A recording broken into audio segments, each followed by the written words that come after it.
Hello, my name is Diamond Whitson. I'm a nursing student at Indiana State University, and this is a PowerPoint presentation on prevention of suicide in veterans. Objectives include state and interpret the significance of suicide prevention in veterans, recall veteran services and suicide statistics, assess risk factors associated with suicide in veterans, identify and implicate protective measures for suicide prevention in veterans.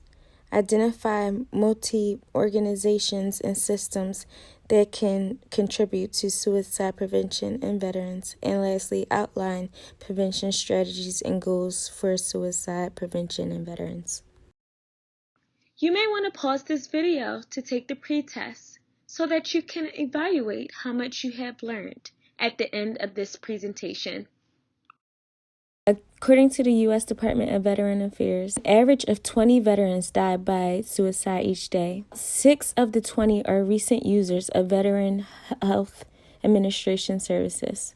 On average, there are 93 suicides among the general U.S. non-veteran adult population per day. Overall, the trend among rates of veteran suicide mirrors those of the general population across geographic regions, with the highest rate in western states, while several rates of suicide are higher in some states with smaller populations. The largest number of veteran suicides are in the highest populated areas of the nation. The burden of suicide results from firearm injuries and is high. About 67% of all veteran deaths by suicide were the result of firearm injuries. Rates of suicide are highest among younger veterans, ages 18 through 29, and lowest among older veteran ages 60 and older. Despite comparative lower rates, the largest number of deaths by suicide is among middle-aged and older veterans. Approximately 60% of all veterans who die by suicide are age 50 and older. Of the approximately 20 million veterans in the U.S., who include almost 2 million women, less than 10 million receive one or more benefits or services from VA. Of those, approximately 6 million receive VA health care, as depicted in Figure 2.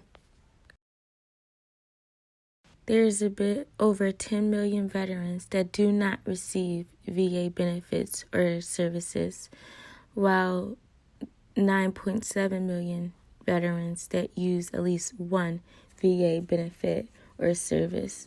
Approximately 30% of all U.S. veterans receive VA health care. It is our responsibility to work with partners, communities, and like-minded organizations to prevent suicide among veterans, even those who do not use VA health care services or benefits. Of course, there is no one reason for suicide. However, here are some factors that are associated with greater likelihood of suicide behaviors, which include a prior suicide attempt, mental health conditions, a stressful life event like losing a job, divorce, death of a loved one, availability to lethal weapons or means to commit suicide. Unique risk factors may include service-related injury or a recent transfer from military service into civil life. Here are some protective factors that can help offset the risk factors. Factors that can lessen the likelihood of suicide includes having positive coping skills, having a sense of purpose or a reason to live, feeling connected to others, having access to medical health care.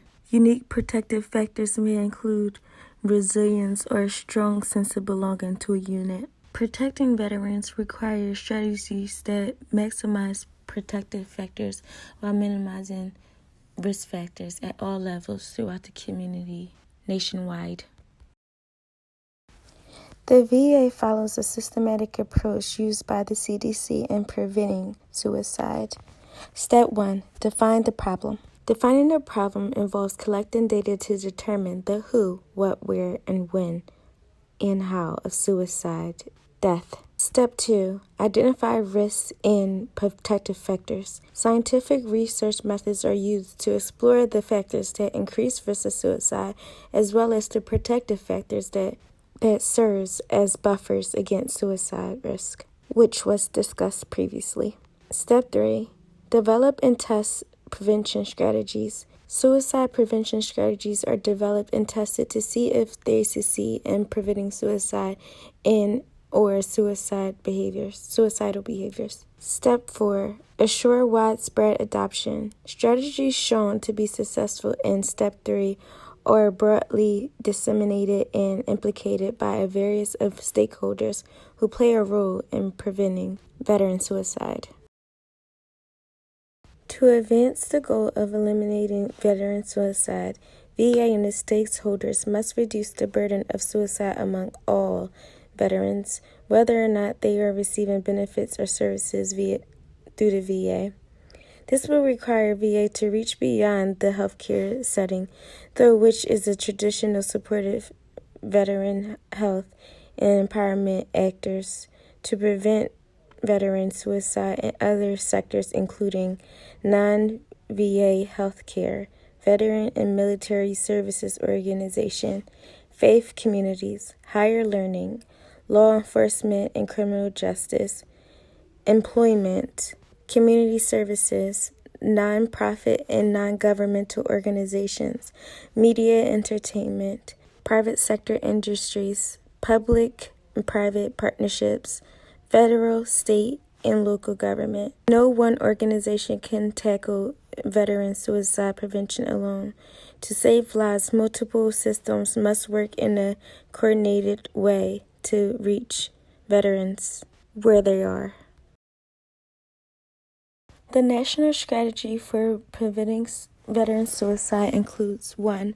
Healthy and empowered veteran families and communities. 2. Clinical and community preventative services. 3. Treatment and support services. 4. Surveillance, research, and evaluations. These strategies include 14 goals, which will be discussed, and 43 objectives, which you can find in a link that I will provide in the brochure below. The national strategy for preventing veteran suicide are meant to work together to promote wellness, increase protection, reduce risk, and promote effective treatment and recovery.